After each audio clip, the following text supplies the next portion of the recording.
कि election commission के हवाले से हमारा जो मौकिफ था उसमें हमारी जीत हुई। जजेस को मेरिट की बुनियाद पर लेना चाहिए। अदलिया से ही मुल्क में इंसाफ कायम होगा।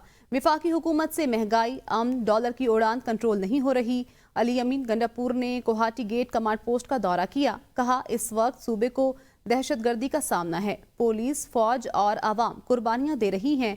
हम दहशतगर्दी का मुकाबला कर रहे हैं। जल्द दोबारा अमन कायम होगा। मुहर्रम उल हराम पुरअमन तरीके से गुजर रहा है। तमाम इंतजामात पूरे हैं।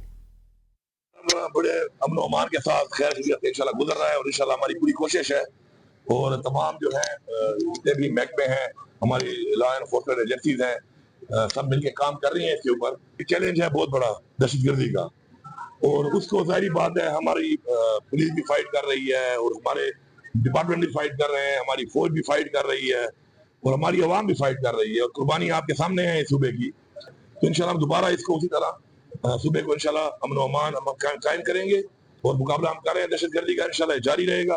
पेट्रोल की कीमतें आपसे कंट्रोल नहीं हो रही, डॉलर आपसे कंट्रोल नहीं हो रहा, मईशत आपसे कंट्रोल नहीं हो रही, आपसे महंगाई कंट्रोल नहीं हो रही, आपसे अमन अमान कंट्रोल नहीं हो रहा। इलेक्शन कमीशन के हवाले से और रिजा सीटों के हवाले से हमारा एक मौक़िफ़ था, आईनी मौक़िफ़। अल्हम्दुलिल्लाह उसमें हमें जीत हुई है।